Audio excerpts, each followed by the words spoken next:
Very good afternoon, good morning. Welcome to HYCM's workshop with myself, Giles Copland. Don't forget that as we look at different currency pairs, different entries, exits, the whole idea of this webinar is that it's an educational perspective. You look at it and see how someone with a professional trading background, goes about making trading decisions. Good morning, everyone. Johan, Warren, good to see you. Rick, Naha, that's great. Just other folks are coming in. What we're going to be looking at, oh, there we go, that's super. Screen and visuals okay. If you can, good morning, Johan. Yeah, great. Just, if you have any questions, don't forget, put them in the QA box. What we're looking at today is how to trade the Bank of Canada rate meeting. I'll also show us what trades to take with the peace trade, which is if we see a de-escalation of the Russian and Ukraine crisis. I'll tell you what to look out for. Now, the best way for me to do this today is I'm going to start with, because there literally is so much to cover today, I'm going to start by running through what the peace trade is, because I think that's the most helpful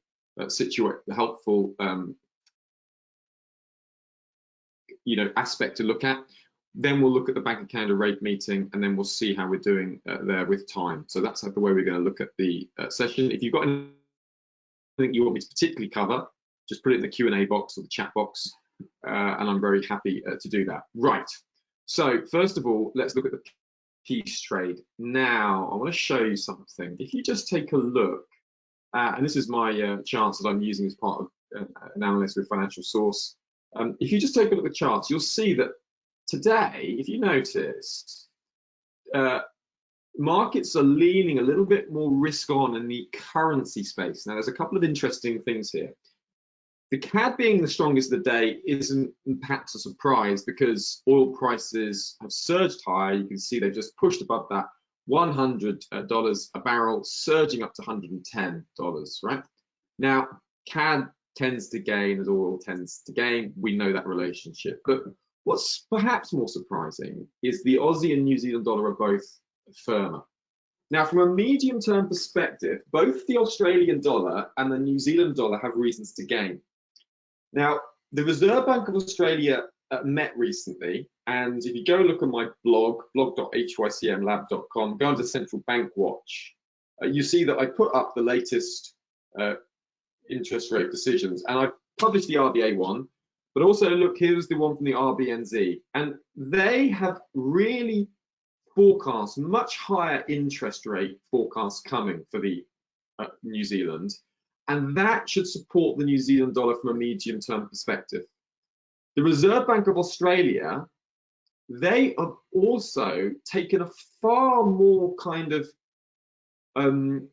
neutral stance that is hard to justify. So what they've said is that they're not going to raise interest rates until inflation is sustainably within their 2 to 3% target range. Now, they are projecting inflation to actually be as high as 2.75% in 2023. So in other words, in 2 years' time, they think inflation will be 2.75%, and before that time, they expect that inflation will actually be higher than that. So by the Reserve Bank of Australia's own words, they should be turning more hawkish. So what that means from a medium-term perspective, buying the New Zealand dollar and the Australian dollar makes a lot of sense. Now, notice which the weakest currency is here today, the yen. Now, there are reasons for the yen to remain structurally weak. Now, let me show you what they are. Right, we saw, the bids that came into bond. This is bond yields, okay? Now, look at the bond yield for US bond. You see it's 1.77%, right? We're having a little bit of relief in the bond market. Remember, when bonds are being bought, that means yields go down. When bonds are sold, that means yields are going up. Now, FX traders, currency traders, look carefully at the bond market because it gives you a good indication of what everyone's expecting in terms of future interest rates. So let me explain to you what's unique about the Bank of Japan. Do you see Japan's interest rate level? It's 0.149%. Do you see it's much lower than US? It's higher than Germany's, but that's a different category, so just leave that out for now. It's lower than Canada by a lot. It's lower than New Zealand. It's lower than Australia. It's lower than the UK. In fact, if you notice on this chart, there's two lines, one at plus 0.25% and one at minus 0.25%. Now, the Bank of Japan has said that they will keep the 10-year yield within this boundary, right? Now, what this means is that the Bank of Japan is intervening in the bond market to make sure that bond yields remain low. Why? Because they want to keep the Japanese yen weak over the medium term. Now, Japan's economy is an export economy. And when you're an exporter, you want to have a weak currency because it makes your exports more attractive and more competitive overseas. So it doesn't do the Japanese economy any harm to have a weak yen. It's, in fact, supportive for the export economy. So that means there are structural reasons for the yen to remain weak. Now, what's the problem with this at the moment? The problem is, if there is massive risk off trading, you see the opposite. You see the yen strengthen and the New Zealand and the Australian dollar weaken, right? Okay, do you see? So that means that medium term, we'd expect the New Zealand dollar and the Australian dollar yen pairs to gain.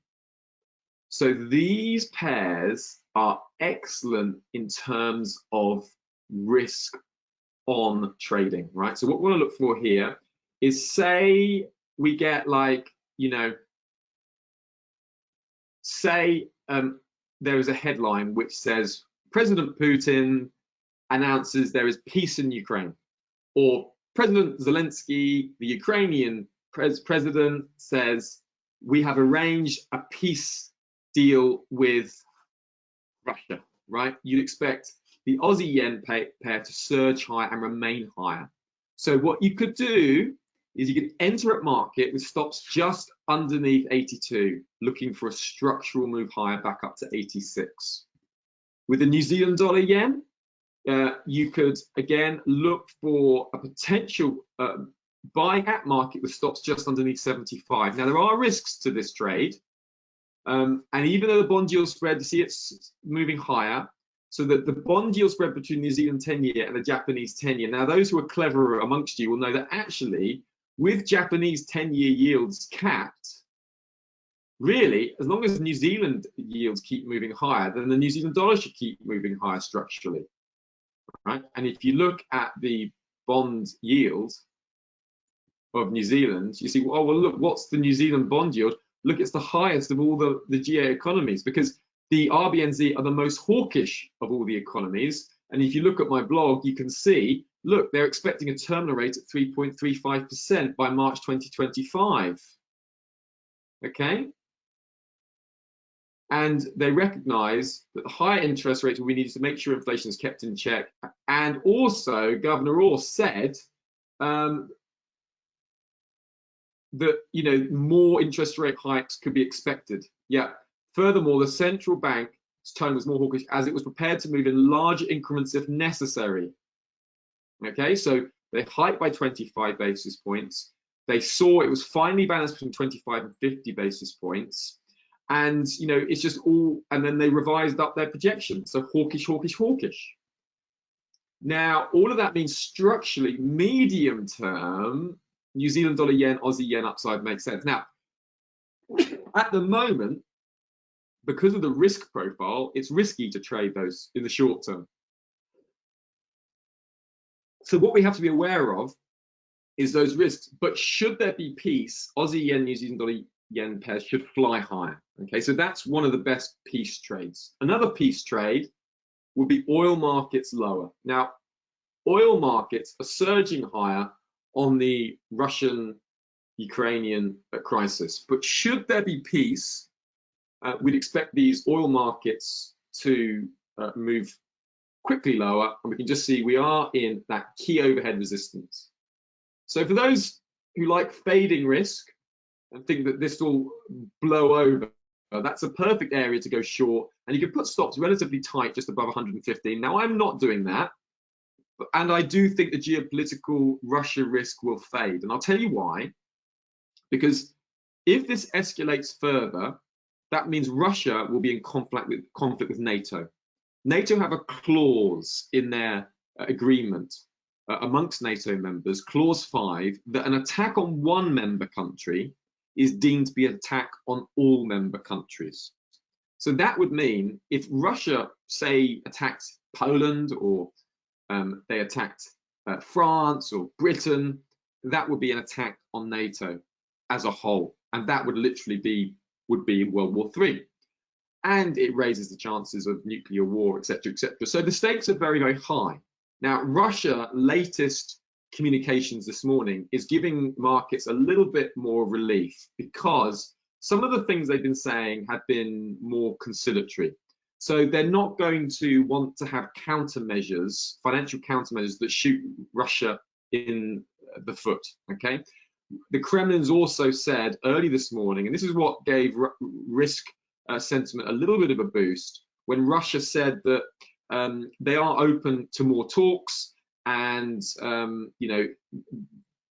they are happy to have more talks from the Kremlin. I'll just show you the news that came out here on the financial source terminal. Yeah, Russia's Kremlin delegation said we'll be waiting later today and are ready to continue talks. Okay, not clear if Ukrainian officials will attend the talks. So in other words, Russia's saying, look, we're ready to talk. Now, that doesn't necessarily mean that's sincere, of course not, but that is what's been supporting markets a little bit this morning. So we can see that equity markets have just found a little bit of bids. Volatility, yes, it's still raised, but it's not surging higher. A little bit of relief. Risk-based FX pairs are moving higher. Cad, New Zealand dollar, Aussie dollar, yen, Swiss franc broadly lower on the session, dollar neutral. You can see oil prices surging higher on the geopolitical risk. Same with gold prices. Gold's being pushed and pulled around by geopolitical risk here, okay? So the way to trade gold is, there's a couple of things going on here with gold.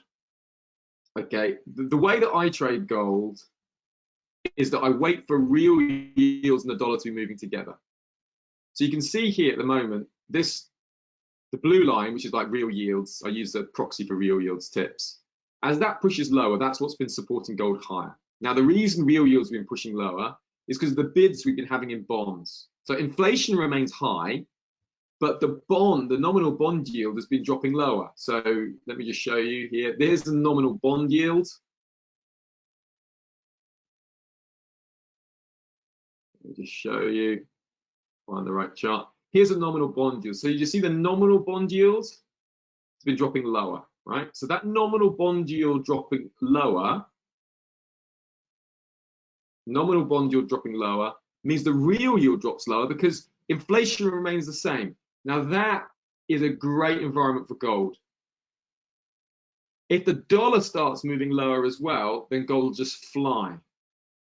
Okay, so what I'm waiting for, because at the moment dollar's been strong. Now it's been strong in that geopolitical risk, but at the moment the fall in real yields has been greater than the rise in the dollar, so that's been supporting gold upside. So gold at the moment gains on geopolitical risk, and that will continue. So if the situation worsens, right, between Ukraine and Russia, expect gold upside. So that's the war trade. If it heads to more war or further war, expect further gold upside. Now, there's also concerns about stagflation. If you just take a look at the chart here by EPB, and they look at a number of different factors like payroll, output, real income, consumption, and they have a 6-month average growth rate. And what they're saying is that growth is falling in the US, okay? It's been steadily falling. And what people are worried about is this. It's the situation where you have slowing growth, but high inflation. This is where increasingly we're ending up. Low growth, high inflation. So that's what we need to look for. And in that environment, gold longs make sense. So gold tends to gain in a high inflation, low growth scenario. So that means, although I am not long gold, it is possible to be structurally long gold on that narrative. Now, we looked at this trend line. I remember the trend line break was the place to go for gold. Go with that trend line break. Now, any retracements back down to that 1870, 1850 region makes sense from a structural point of view. And start looking at gold if this stagflationary narrative grows. And the way we'll know that grows is if we start to see economic data prints slowing down. So weak ADP, weak non-farm payroll, weak retail sales, weak manufacturing PMIs, those kinds of things. If you start to see growth slowing, but inflation remains high, then use this as a proxy. Now, we also have another good opportunity today, which is with the Cad Yen. And I'll just run through with you what to look at for the Cad Yen. Now, the Bank of Canada are meeting later on, just a few hours. Now, the expectations are that they will hike interest rates. So that's the expectation, they'll hike interest rates. Nothing more is expected other than a 25 basis points rate hike. So this is what to do. If they don't hike interest rates at all, you'd expect the Cad Yen pair to drop around 100 points. Now, you have to try this to see how if you've never done this before, this is not something to do like this is not something just to do and you've never done it before. Because you need to see how your trades are executed, what the fill's like, etc., etc. But what you would do is you would position in case the Bank of Canada don't hike interest rates. Why? Because that will be a surprise. So at the moment, so imagine the data points coming out in 10 seconds, right? So just with about 10 seconds to go, you just put your sell on stop order here at 90.31, okay? You just do sell on stop, and if they don't hike interest rates, the Cad Yen will just fall about 70, 80 points, and you just take your profit as the candle moves down to these S1 or these S2 pivot zone, okay? So you just have your sell on stop about 90.33, and you're just holding it for a few seconds. When I do this, I use a little bit of leverage, and if I just get taken in, just take a few seconds, take 30, 40, 50 points, whatever, take that and get out. Now, we don't want to hold these trades because there's geopolitical risk going on, and they can move counter to what we'd expect because of the geopolitical risk. So it's just ones to hold. But this would be if they don't hike interest rates at all. Now, if they do hike interest rates, and there are some analysts that are saying, yeah, look, the Bank of Canada might hike interest rates by 50 basis points because oil prices are so high at the moment. So they could surprise markets and do an even bigger hike. Remember, central banks are concerned about inflation. So, the Bank of England hiked interest rates by 50 basis points, right? So what we're looking at here is to see if they hike by 50 basis points. So if they hike by 50 basis points, again, you have a sell on stop 30 seconds before the release, just about 1.2660. That's how I trade it. So just underneath this level, for instance. And then as soon as the interest rate decision has happened, if the interest rate hike comes, you'll be immediately taken into the trade. If you're not immediately taken into the trade, close the trade instantly. Okay? But if they do hike by 50 basis points, the dollar CAD will most likely move from 1.2694, it'll move down about 100 points down to, about 1.26, right? Around that kind of region. And that's the way you trade it. Now, the other outlook for the Bank of Canada is if they hike by 25 basis points, but they're more dovish. If they do a dovish hike, then something like the Aussie CAD long makes sense, okay? So Aussie CAD long over the medium term, going with a break of that R1 zone, and also New Zealand dollar CAD makes sense over the medium term, given the RBNZ's hawkish bias. So again, looking at places to find, limit, measure risk. So in this instance, with the New Zealand dollar CAD, just pushing above that trend line could be good enough to go long New Zealand dollar CAD. Now, I won't be taking these medium-term trades myself because of the risk. And the risk is that the Russia-Ukraine crisis gets worse, and we see this fade. But what I have to say is, look, even though oil has been ridiculously high recently, the New Zealand dollar and the Australian dollar has managed to hold up pretty well against the CAD. You see how well the New Zealand dollar's held up against the CAD? So if the CAD do have a dovish hike, we want to look at Aussie CAD and New Zealand dollar CAD longs make sense from a medium-term perspective. But again, it's all about defining and limiting our risk with that. Now, the other thing to be aware of is geopolitical risk. Remember that geopolitical risk tends to have far less of an impact in stocks than you might otherwise think. Now, look, do you see how the S&P 500, the Dow, NASDAQ, FTSE 100, those falls from last week have largely been reversed. Now, Euro stocks has continued grinding lower, which makes sense because Europe is more exposed to the Russian conflict than, say, the US, China, and to a certain extent in the UK. But Germany, Euro pushing slightly lower because of the proximity to Russia. Now, the general playbook is, if you look here, you can see from this research done by LPL that when you get these market shock events, the impact in the S&P 500 tends to be quite low. That on average, the markets have bottomed in 22.5 days and they've recovered within 50 days. When you consider like some of these events, you know, September 11th, Pearl Harbor, North Korea invading South Korea, Suez crisis, Cuban Missile Crisis. You know, some of these falls, look, you can see with the Cuban Missile Crisis, markets recovered within 18 days. Similarly, Yom Kippur War, markets covered within 6 days. When President Reagan was shot, recovered within 2 days. Okay? So sometimes these events can recover very, very quickly. And the geopolitical events can see a quicker recovery in stocks than might otherwise be thought. And this doesn't mean just like now's the time to buy stocks, but it does mean like that over a longer period of time, like a 6 to 9 month time period, you're looking for sensible places to enter, like the FTSE 100. You know, as price moved lower into this region, I was buying from a medium-term perspective because I thought this made sense. That's still offering value from a medium-term perspective if you're looking to hold over 6 to 9 months. Okay.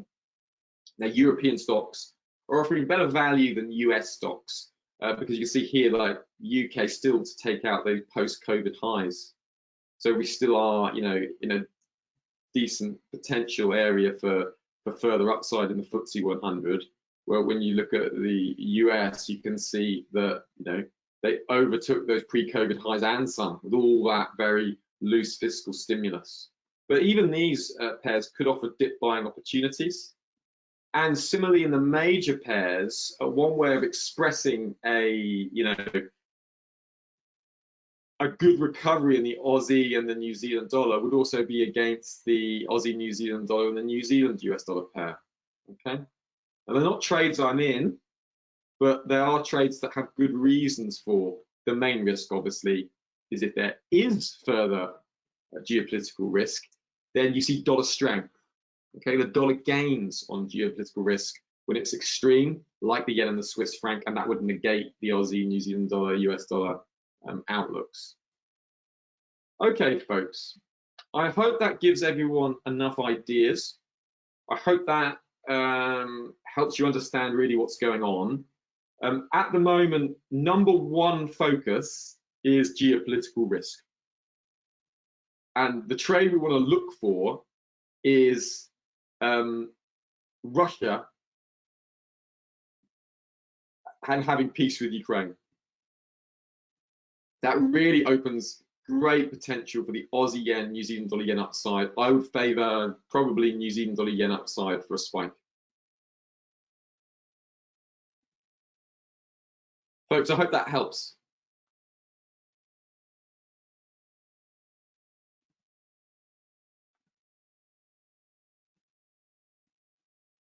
Okay. Yeah, good, Warren. Good. Yeah. If there's any questions anyone's got, anything people aren't sure of or just want a bit of guidance on, just ping me a message in the Q&A box.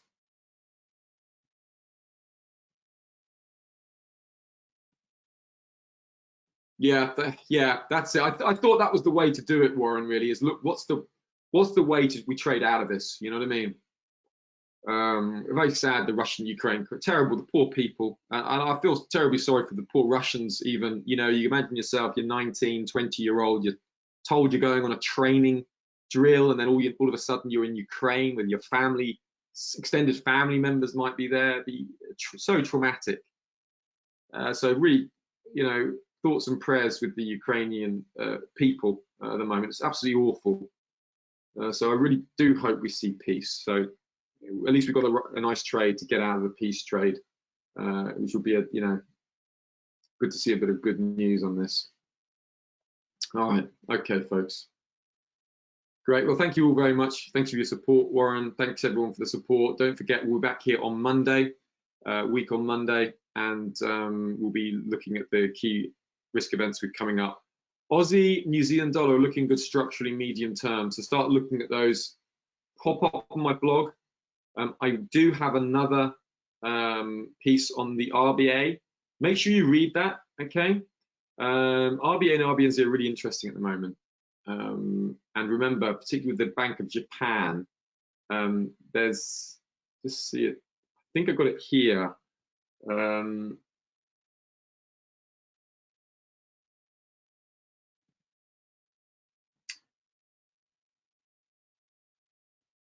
see, no, remember oil prices weakens the yen as well. High oil prices because Japan uses a lot of oil. Okay, folks, take care and look forward to seeing some of you on Monday. Have a very good week. Goodbye.